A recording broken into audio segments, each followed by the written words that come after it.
what we'll look at is an introduction to OET speaking. Okay, so what do we need to think of whenever we learn about something to do with the exam? We always need to think of ourselves, what does the examiner want? Okay, so that means criteria. I think that's that big.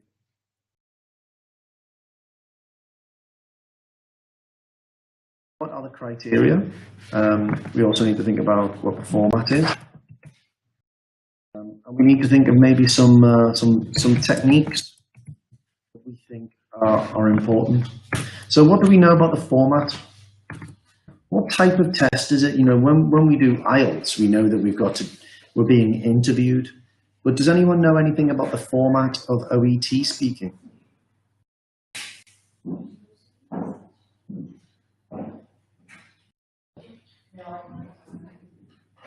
Anyone know?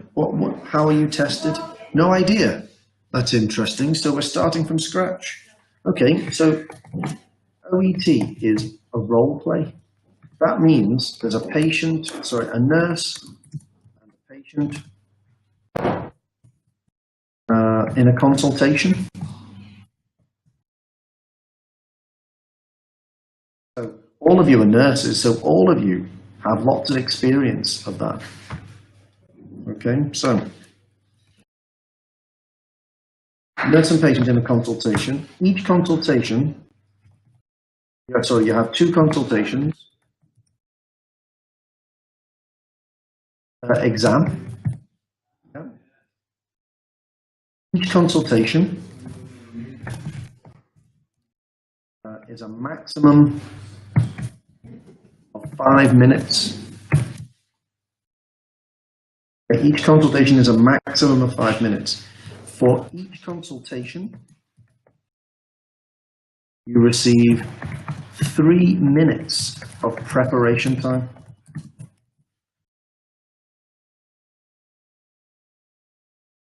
Okay, and before the role plays begin, you have a warm-up conversation in which you are not marked or observed. Now, the 3 minutes of preparation time, you can ask any question you like. You know, where does this role play take place? For instance,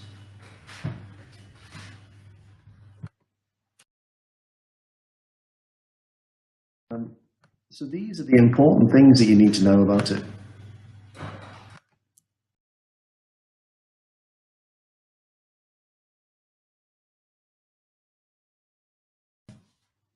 When it's a role play, that means it's a dialogue. That means you're going to be speaking to somebody. There are always cue cards.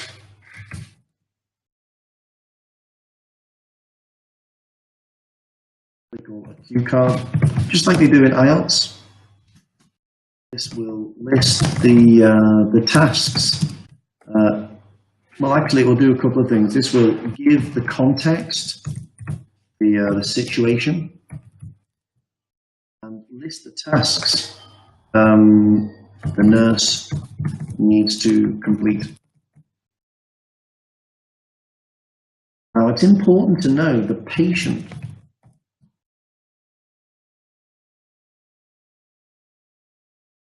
nurse.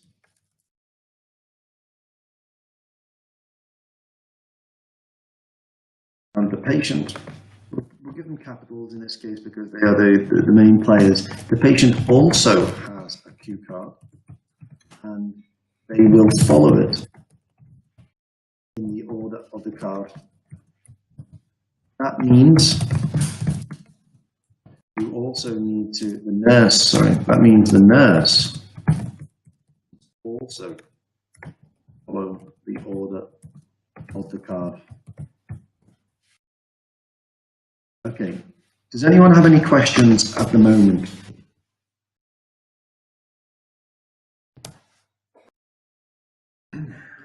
Don't worry, we're going to have a look at the cue card in a moment.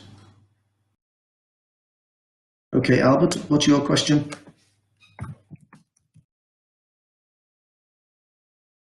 Happy to answer any questions anybody has about it.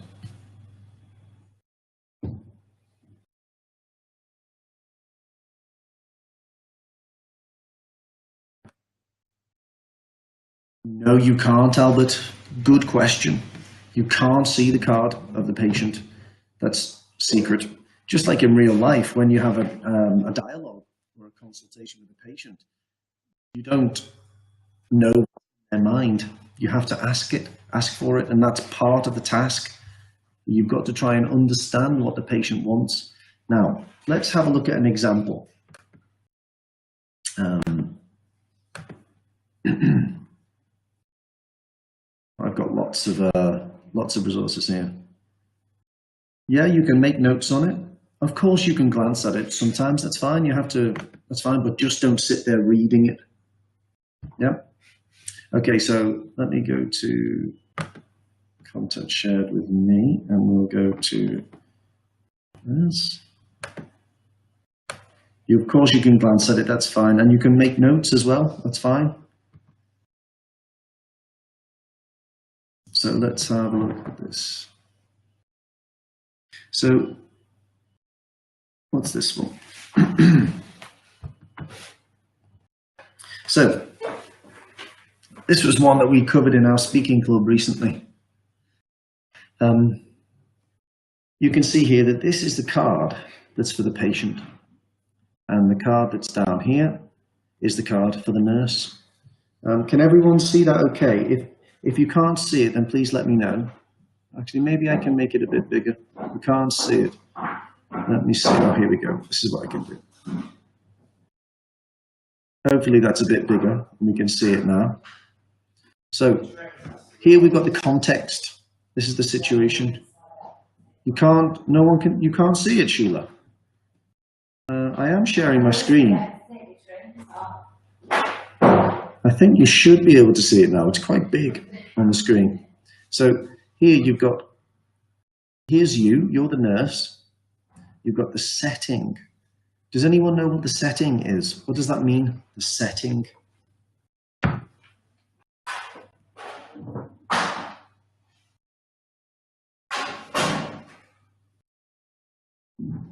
Okay, well, the setting means the location, the place where this is happening. Okay, so that's important to know where this is happening. So it's a good idea for you to acknowledge that. Okay, so you've got the setting, you've got the nurse, you've got the task. So your patient is a 38-year-old with a history of recurrent right shoulder dislocation.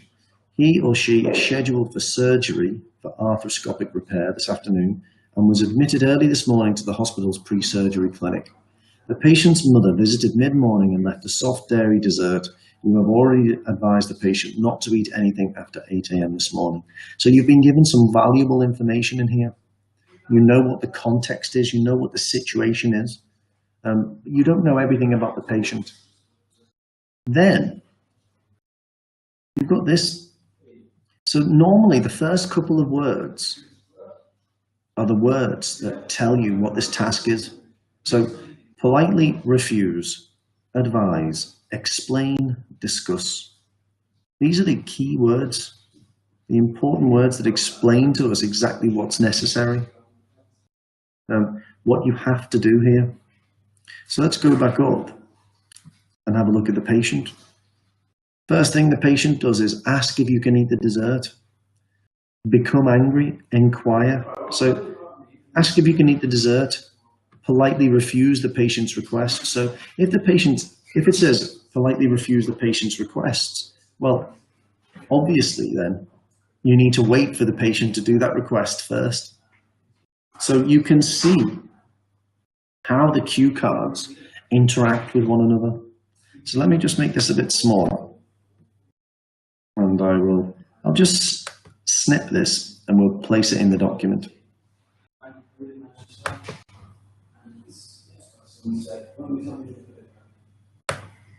Okay, so this is a typical example.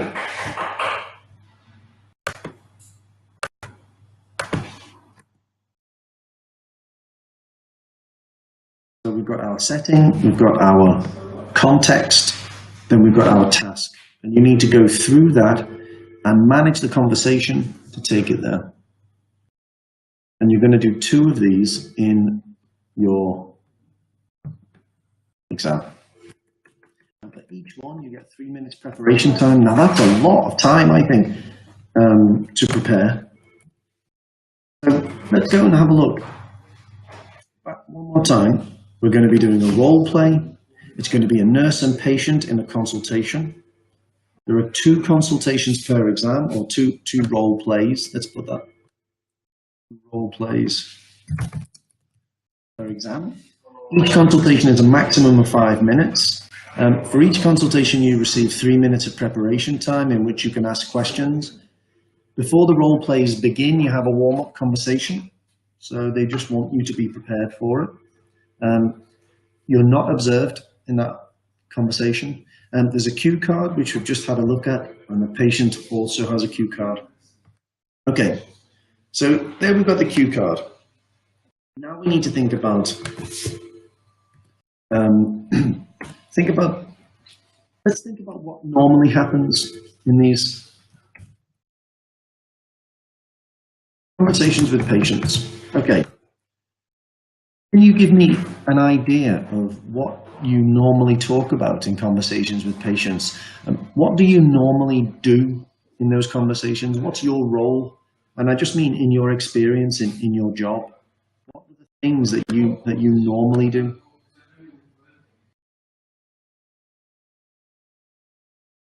Assess, okay. You build rapport, yeah, that's good. Anything else? History, yeah. Any other things that you normally do? Introduce yourself, yeah, that's good. Any other things that you might need to do?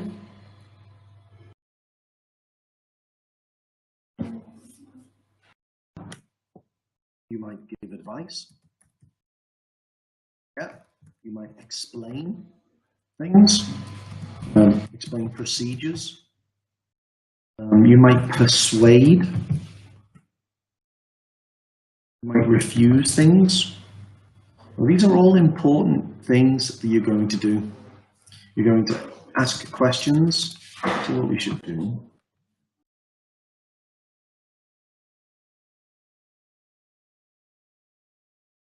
Insert a table.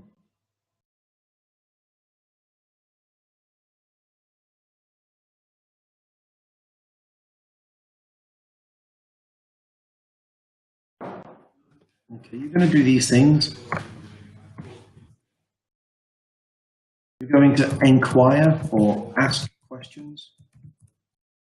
You're going to respond. You're going to show sympathy. You're going to show empathy. They're all important things that you normally do in these questions. Orient. Orient. I think that's probably under the case of explaining, isn't it? Explaining procedures or the situation.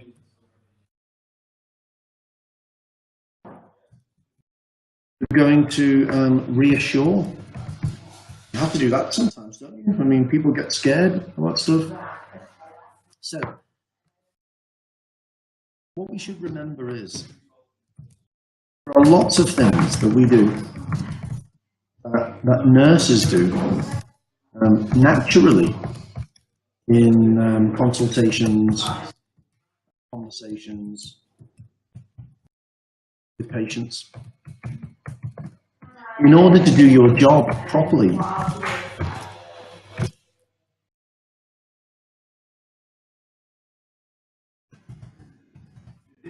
in order for a nurse to do, sorry, that typing's terrible, to do their job properly, they need to do these things. Yeah, you need to communicate.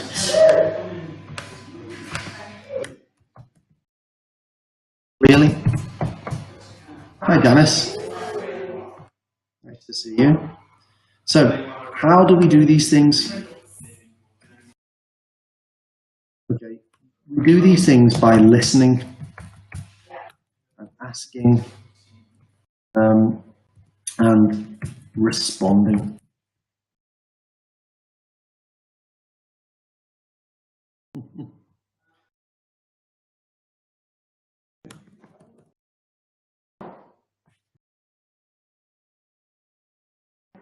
Okay, let's go down. So, listening, asking, responding. Well, I suppose, really, that first, isn't it? So if we think about it, one of the things that we actually are going to do, we're going to introduce asking, listening, responding, explaining, and background.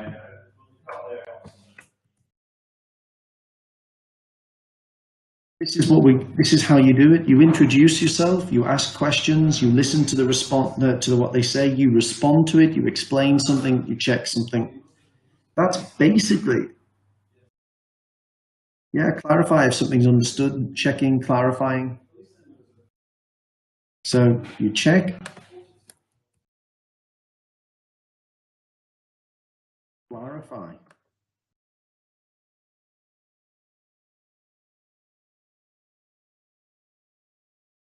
You might need to repeat something in a different way. So by doing these things, you're basically going to ensure that the patient understands. So what is the desired outcome of a consultation? Yes, Excel, I definitely want you to do that. But what is the desired outcome?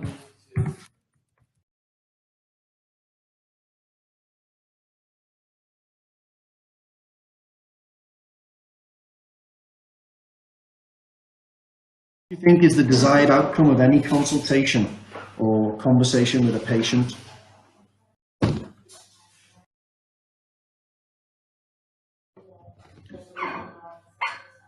I'd say that there are two.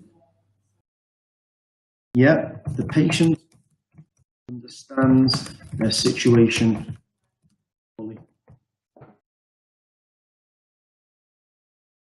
Yeah, the patient will understand their situation fully, and that includes advice. It might include procedures. Something else as well. What else do you need to get from these conversations?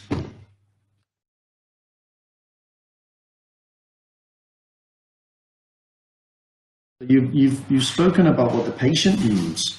Well, that's something that happens at the beginning. Data, yes. Keela, I think that you're getting there. What does the nurse need?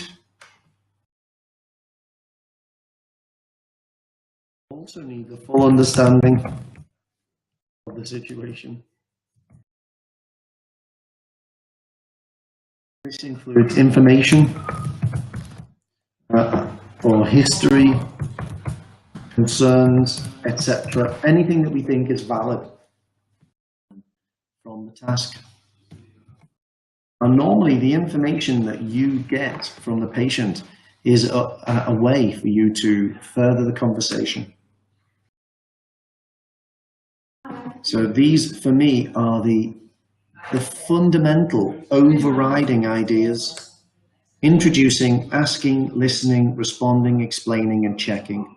If you do those things, then you will be fine in this conversation. Now, let's think of the criteria, because at the moment, all we're talking about is being able to achieve the task. We've got a number of different criteria. So again, let's go and look for that. Again, you should be trying to use the OET. Oh, I've got the OET website here. Try and use the OET website as much as you can. There's lots of different information on here. So prepare. So chosen the wrong one there. Sorry.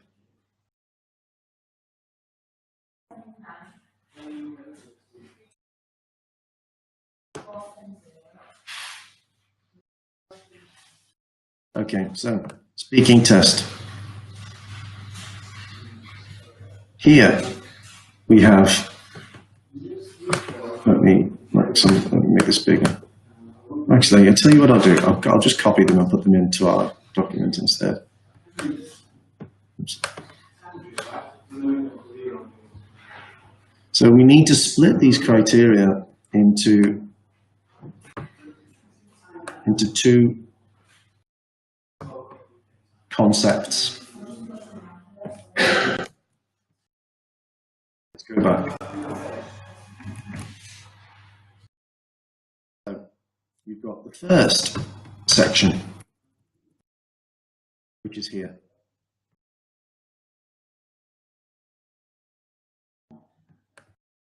These here, you would say are, you'd say that these are the pure English parts.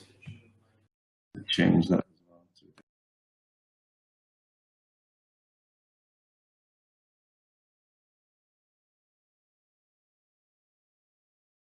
Okay, so intelligibility, including pronunciation, intonation, stress, rhythm, and accent. So let's look at an example.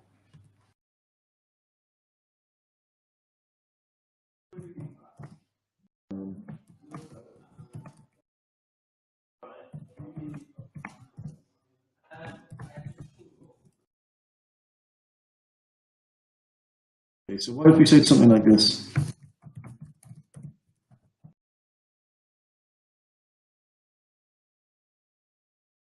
Okay, so the patient has just said the pain is terrible at night. The pain is terrible at night. What do we think about that as a response? Do you think that's a good response? I'm really sorry to hear that. Maybe we can do something about it. Or I'm sure we can do something about it. I think that's a good response from the nurse. Okay, so the patient says, the pain is terrible at night. And the nurse says, I'm really sorry to hear that. I'm sure we can do something about it. Okay, that sounds great. That's a nice tone. It's a soft tone. It shows sympathy. And there's a suggestion there, so we're moving it on and being positive. But what if I respond in a different way? Oh, I'm really sorry to hear that. Yeah, I'm sure there's something we can do about it. Well, that's completely different, isn't it? I'm really sorry to hear that. I'm sure we can do something about it. Well, you might be nervous and you might not feel the flow of the sympathy and that kind of thing. That's important in the exam. So they're going to be judging you on the rhythm and the intonation of your language. Okay, and same with the stress as well. I'm really sorry to hear that. I'm sure we can do something about it. That doesn't sound right, does it? We need to get the flow. Yeah, just like with IELTS, really. Appropriateness of language is important. So we need to know who we're talking to.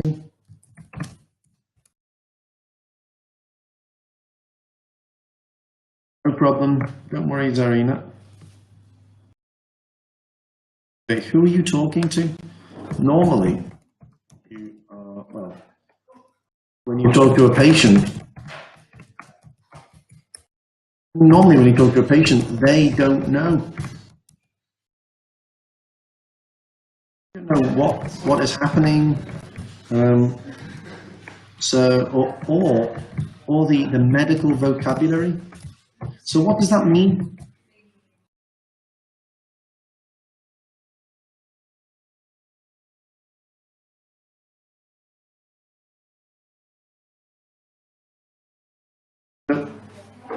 If you're talking to a patient and they don't know that much, don't use the medical terms, use the lay language.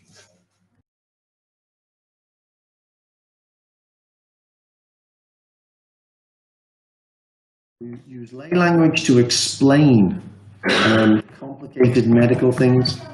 Exactly.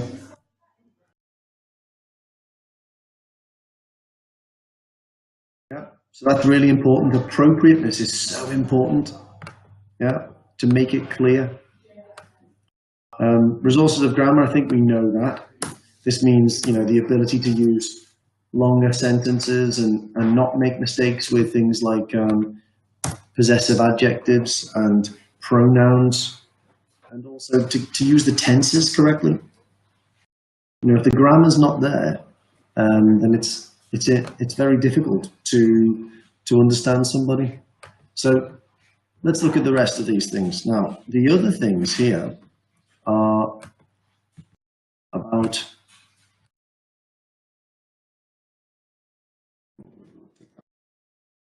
relationships. So you really need to divide these things here and think to yourself, well, this really isn't about language anymore. It's about relationships.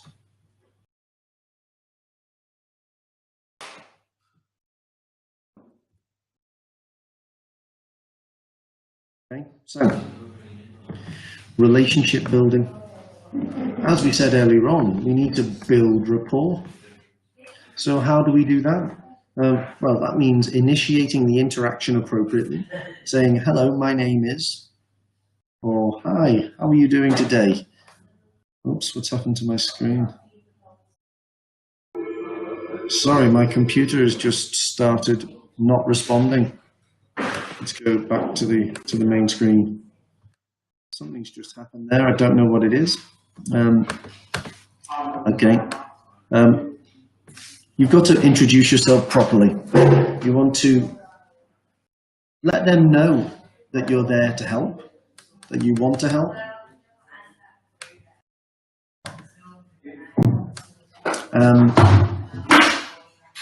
And you also need to, oops, scroll down here, look at this again.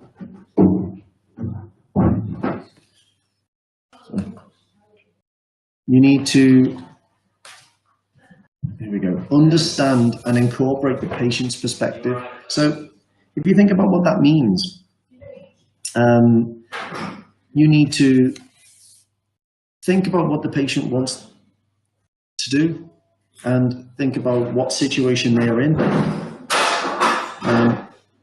You need to start, well, you need to work with that, Janice. Have you ever had an uncooperative patient in real life? What do you do with them in real life? You show that you're listening. You show you're listening, but if they really need to listen to this advice, if their life depends on it, then you have to be a bit firmer, but you always have to be polite. You can't say, oh, you stupid old man. That's not right, is it? You can't say something like that. But what you can say is, Mr. Smith, I can't stress this enough. If you don't stop smoking, you're going to be seriously ill or worse. Yeah, so it's all about tone, not just language, it's about tone. You also need to provide structure. Now, provide structure means that you are in charge. This is a very important thing. So let me go back here. Providing structure. What you need to remember is you are in charge of this conversation. Yeah, you are in charge. It's your responsibility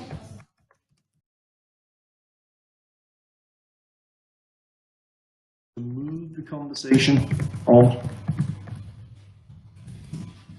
and go from point to point. Okay. That means taking the information that they give you, processing it and moving on. Information gathering, really important. This is all about asking questions. Okay. Active listening is a really good point that they're making here. They don't want you to ask a question and then just go, okay, and then move on to the next question. You need to listen to the response. And if it's unclear, clarify it. and don't ignore it. You need to process the information.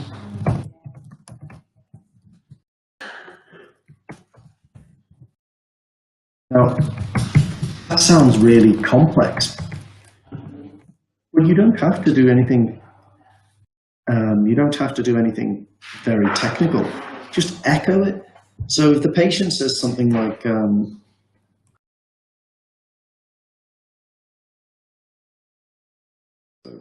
if it's like this, the patient says, I've been worried about switching tablets to, yeah, definitely. From tablets to injections for my diabetes. My dad had a terrible accident once.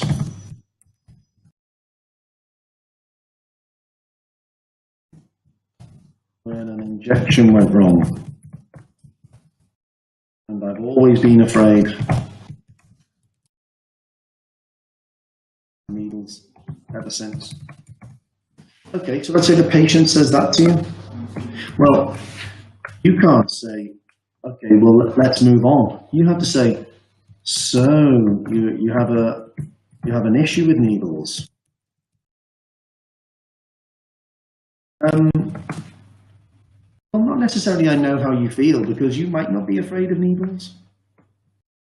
Or you could say something like, I understand that needles can be a problem sometimes. So it's like you're echoing what they're saying. You're restating it. If you restate it, what does that make them think? That makes them think, this person understands me. Yeah, that's a good way to do it, but you don't want to restate everything. But I think acknowledge is a really important word. Yeah, so I go back up here. Always process, don't ignore it. Try to acknowledge whenever you can. And sometimes processing the information can be something like this. Okay.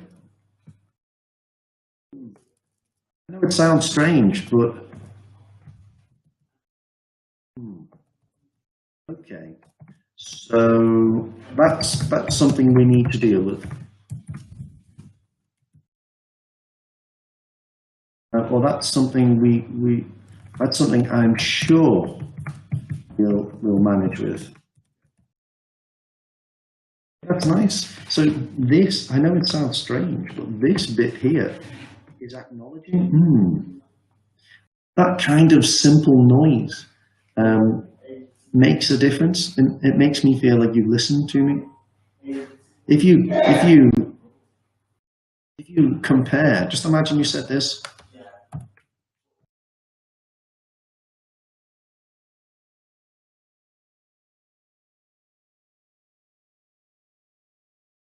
Imagine you said that, you'll be fine. Well, now we're not acknowledging it. We're not showing any understanding. So I think that you always need to have this idea of processing. Because the next thing, just imagine on the card, it might say something like, show sympathy to the patient. This would be the cue card.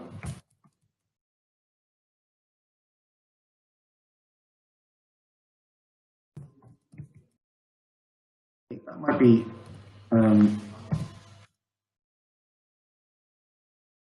reassure them that with experience, the patient will find the process okay. Oh, sorry, we'll get used to it. Let's say that. Okay, so this might be a point in.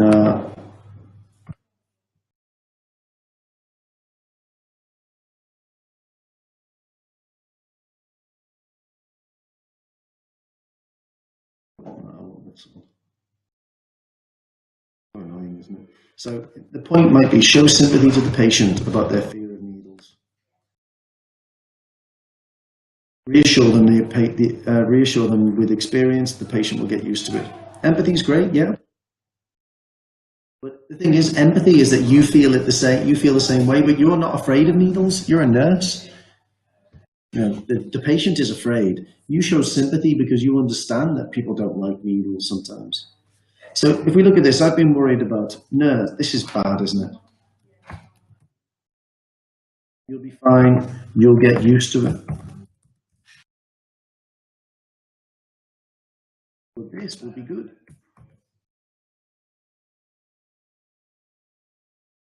You have an issue with needles. In time, I think. I understand that needles can be a problem sometimes, but with experience, okay. So that's something I'm sure we'll manage in the future. Right, so each time you're showing some sympathy, and you're moving it on. So this is what I mean by a process. To process something means to take that information in, acknowledge it, but then move in a slightly different direction. So the problems come in and you give sympathy back, but at the same time, you then move into a different direction to tell them that they're going to get used to it. Okay, so that for me is a key part of this whole speaking exam. Okay, information giving. Now, this is very important. Any explanations or advice that you give must be checked.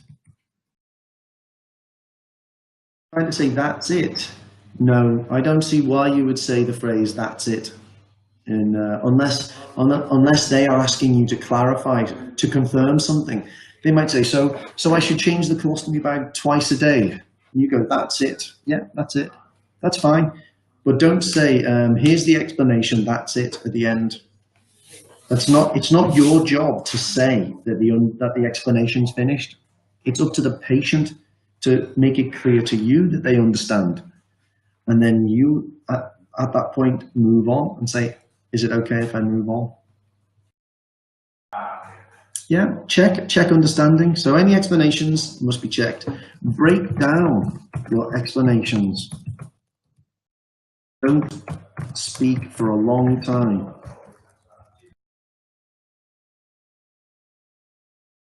Anything. Okay, if you speak for a minute and then you say to me at the end, do you understand? I'm probably going to say yes. I'm not going to remember what you said at the beginning, but I'm probably going to just agree.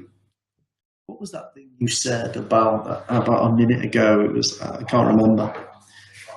Just to make things easier. Yeah, do you have any questions? Do you want any clarification? So, good phrases. Do you follow me? Follow me? Do you want me to clarify? Do you want me to repeat that? Do you have any questions? Oops, wrong button. Just let me know.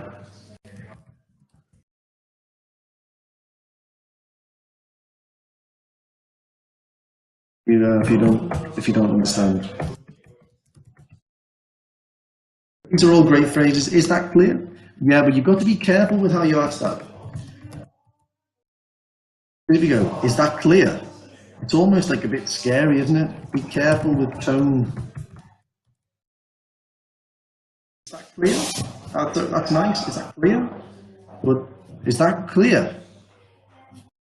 You definitely should change your colostomy bag twice. You know, you don't want to be angry about it. Yeah. So in terms of techniques, it's basically just understand these criteria, and I promise that you probably always do this anyway when you're doing your job. So don't get worried, don't get stressed in the exam or when you're practicing. Just do what you do best, which is Be a good nurse. Speak to people. Okay, so these are the key things that we need to think about. Up here, we've got criteria. We've got intelligibility, fluency, appropriateness of language, resources of grammar and expression. These are linguistic criteria. Oops. Okay, linguistic.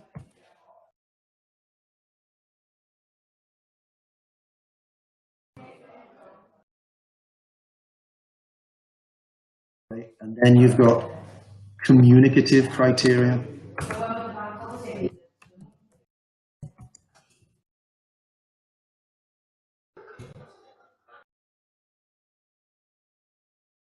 Yeah, communicative criteria.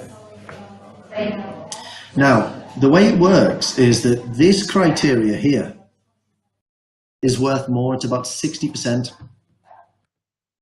Of course, this is a yeah. You can, any question that you think will help the patient, Albert, you should ask. It's 40% of the total mark. But it's important to remember it's harder. It is almost impossible.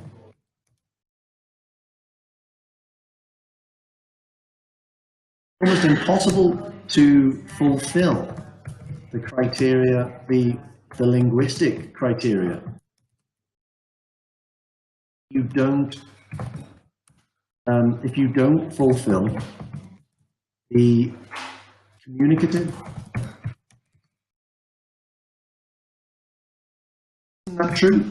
If you don't actually have a good conversation with someone, if you're not able to get information from people or give information, then you're not going to be able to express yourself in good English.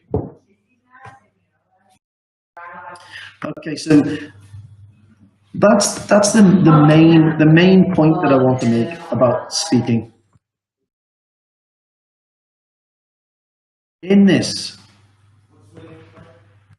you are going to be communicating with people. Speaking test is not a test of your ability, of your medical knowledge. It is a test of your ability to manage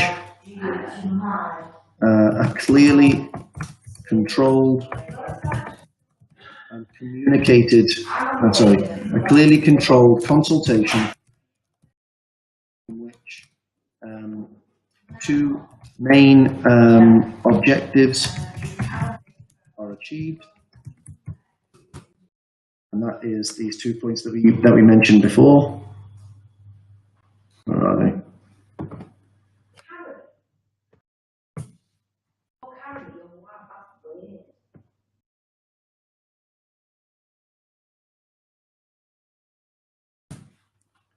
Yep. Okay. Now, you are not expected to be perfect. Right. Always use fillers. That's a good idea. Excel.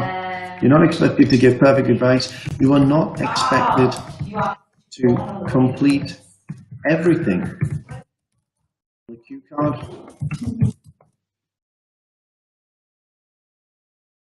Okay. You are just expected to communicate and respond clearly. This is the most important thing. Then you've got this, all of these ideas here as well. And don't forget, we're going to save all of these documents, post them all on our page, our webinar page, and you can have access to them for as long as you want, for whenever you want. Okay, so I'm gonna finish the class there. Does anyone have any extra questions? One other point that might be a good idea is The patient is not a medical professional, and they are also not examining you. So the patient is the interlocutor. They are just facilitating. They will not examine you.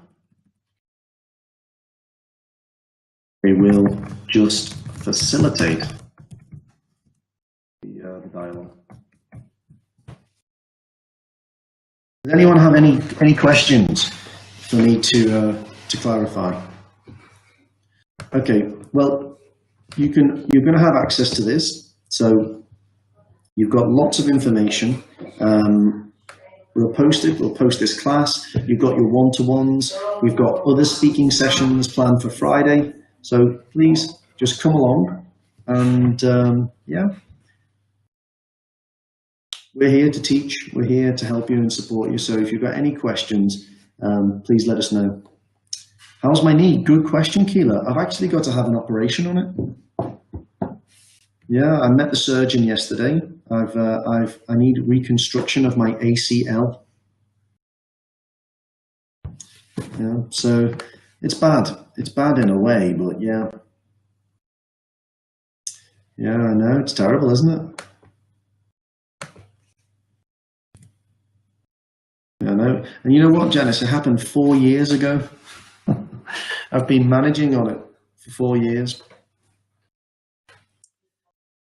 No problem, Keela. Yeah, so that's gonna happen in it's gonna happen in about 3 months. Thanks. Okay, I'm gonna end the session there. Great to see everyone, and I'll speak to you soon. All right, bye bye.